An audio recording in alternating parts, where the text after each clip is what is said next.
मामा मारीच के पास पहुंच गया रावण। मारीच ने देखा रावण आया। रावण को देख करके मारीच खड़ा होकर के रावण का स्वागत किया, बैठने के लिए आसन दिया, बढ़िया रावण का पूजा पाठ किया और हाथ जोड़ के कहा आपके आगमन का कारण बताओ। कि करी पूजा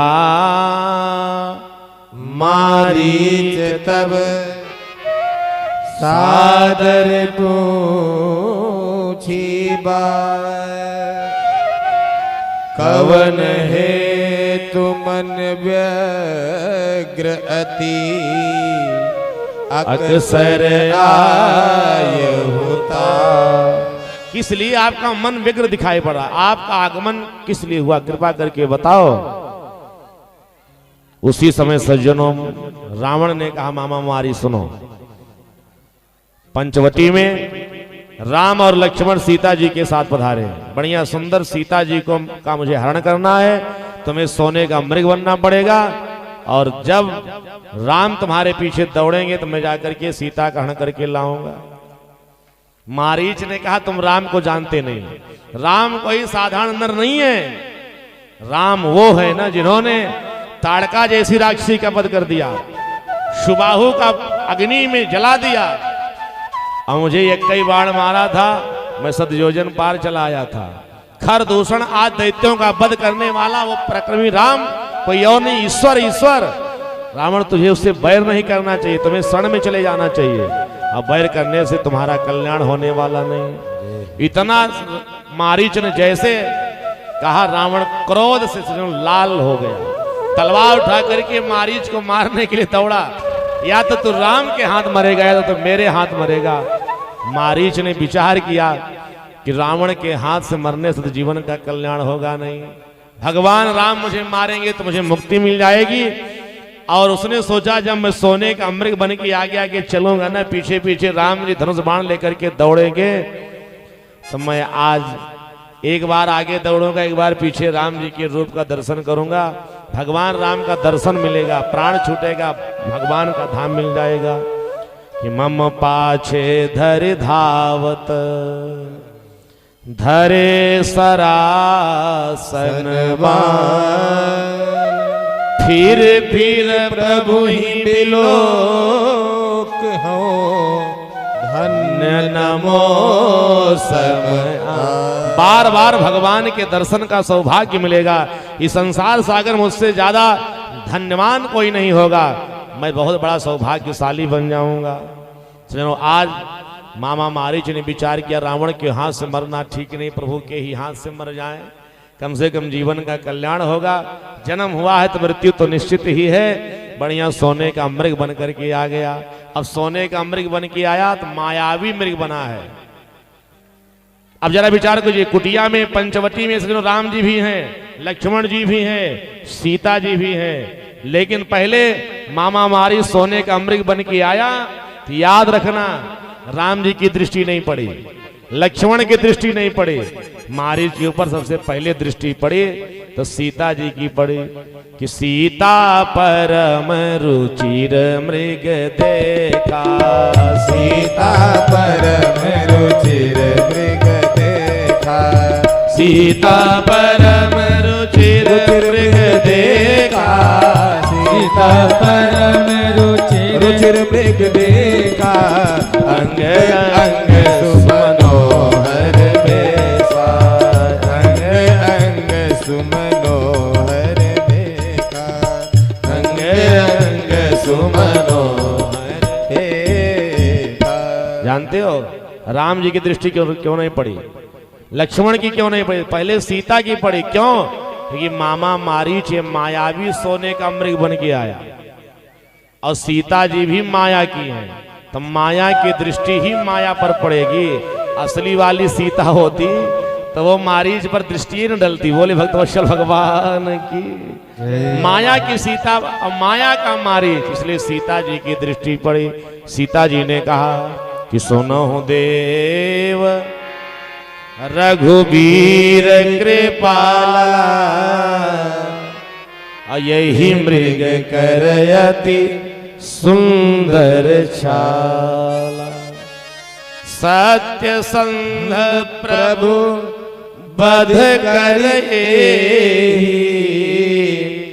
आन हो चर्म कहति भय दे। आन हो चर्म कहति भय दे। जाकर के इस सोने के मृग का वध करिए, इसके सोने की छाल को लेकर के आइए, मुझे अपनी ये कुटिया दिव्य तरीके से सजाना है।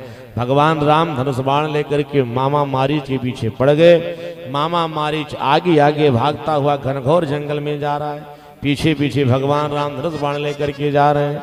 अब भगवान राम को जब एकदम सुदूर लेके चला गया तो राम जी ने आज सजनों बड़े ही आनंद के साथ मामा मारीच के ऊपर बढ़िया सुंदर भगवान तरीके से आज बाण छोड़ा। जब बाण लगा मारीच को ना, तो मारीच ने बहुत धीरे से पहले लक्ष्मण और राम का उच्चारण किया और उसके बाद में लक्ष्मण का।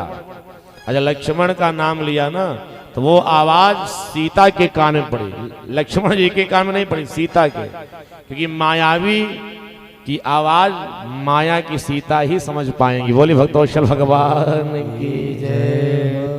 लक्ष्मण जी तो जीवाधारी भगवान के परम भक्त हैं, वो माया की आवाज क्या समझ पाएंगे। हाँ, माया की मारीच की आवाज माया की सीता के कान पड़ी। सीता जी ने कहा, लक्ष्मण तुम्हारे भैया राम जी के प्राण पर बहुत बड़ा संकट आ गया, तुम जाओ जाकर के भैया के प्राण की रक्षा करो। लक्ष्मण जी ने कहा, भैया ने मुझे कहा आपकी रक्षा के लिए, मैं यहां जाऊंगा नहीं। सीता जी ने कहा, क्यों नहीं जाओगे? इसीलिए संसार सागर में भगवान राम की भ्रिकुटी टेढ़ी हो जाए, दुनिया का प्रलय हो जाता है। भ्रिकुटी विलास सृष्टि लय होई, सपन हूँ संकट परई की सोई। स्वप्न में भी राम जी के जीवन में संकट नहीं आ सकता, तो कहां संकट आएगा राम जी के। परंतु उसी समय सीता जी ने कुछ लक्ष्मण जी को मर्म शब्द बोल दिया कि मर्म वचन जब सीता बोली, तो हरि प्रेरित लक्ष्मण मति डोली। भगवान की प्रेरणा से लक्ष्मण जी की मति डोल पड़े। लक्ष्मण जी ने लक्ष्मण रेखा खींच करके कहा, माता जी प्रार्थना है इस रेखा से बाहर मत निकलना, हजारों राक्षस चारों तरफ घूम रहे हैं, कब तुम्हारे प्राण पर संकट आ जाए कुछ पता नहीं। अब भगवान राम के पीछे पीछे लक्ष्मण जी चल पड़े और लक्ष्मण जी जैसे स्थान को छोड़ दिया, रावण सजनों देख रहा था, बढ़िया सन्यासी का वेश बना करके आकर के खड़ा हो गया कुटी के पास। माम भिक्षाम देही, माम भिक्षाम देही, माम भिक्षाम देही, भिक्षा मांग रहा था। भिक्षा की टोकरी में फल फूल रख करके सीता जी गई। जैसे चरण बढ़ाया, लक्ष्मण जी की खींची हुई रेखाओं से अग्नि देवता प्रकट हुए। रावण को लगा कि मैं जल करके भस्म हो जाऊंगा, अंदर प्रवेश करने का सामर्थ्य नहीं था। तो आज रावण ने कहा तुम्हें बाहर निकल करके भिक्षा देनी पड़ेगी।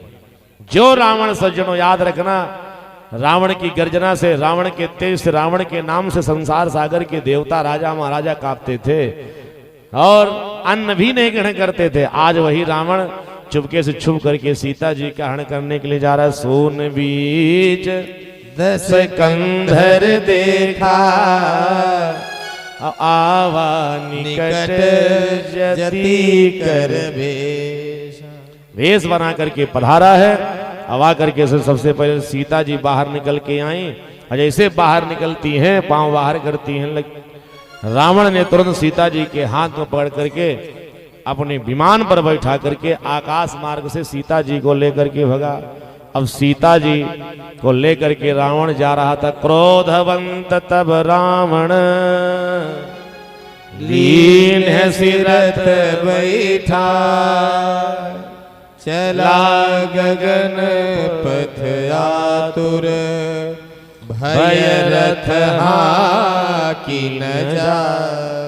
लेकर के आकाश मार्ग से जा, लेकिन डर रहा है, भय इतना है कि रथ हाँकते बन नहीं रहा है। और सीता जी ने विलाप करना उसी रथ में बैठ के शुरू कर दिया कि हा जग एक वीर रघुराया, हा जग एक वीर रघुराया, कहीं अपराध बिसारे उदाया।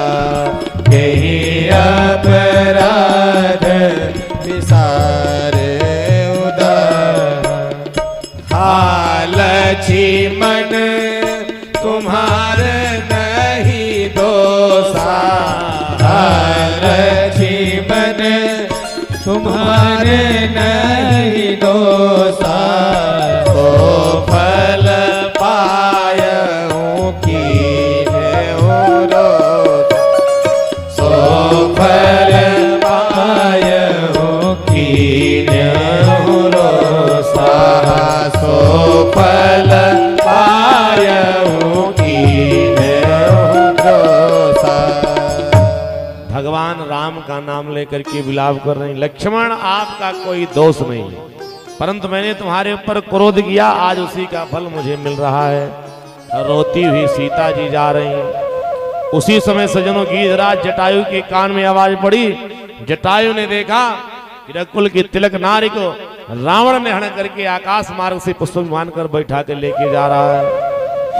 जटायु ने आज सजनों वहीं से चिल्लाना प्रारंभ किया और रावण के रास्ते को रोकने के लिए दौड़ पड़ा। रे रे दुष्ट हाड़ की न होही, निर्भय छले सी न जाने सी मोह। अरे दुष्ट रावण तू खड़ा हो जा, इतना निर्भय होकर के जा रहा है, क्या तुझे पता नहीं है कि सीता जी की रक्षा के लिए कोई आ सकता है? मैं आ गया हूं, पहले तुम उससे युद्ध कर। गीधराज जटायु ने युद्ध करने के लिए सजनों आज रावण को ललकारना प्रारंभ किया।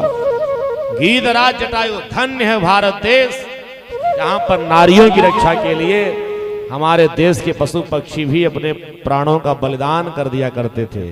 वो था हमारा भारत देश, याद रखना, जहां नारियों की रक्षा सुरक्षा के लिए पशु पक्षी भी अपने प्राणों की आहुति दे दिया करते थे। अब आज वही भारत देश है, हर चौराहे पर माताओं के साथ अपराध हो रहा है और हम लोग तो हाथ पर हाथ रख करके बैठे रहते हैं।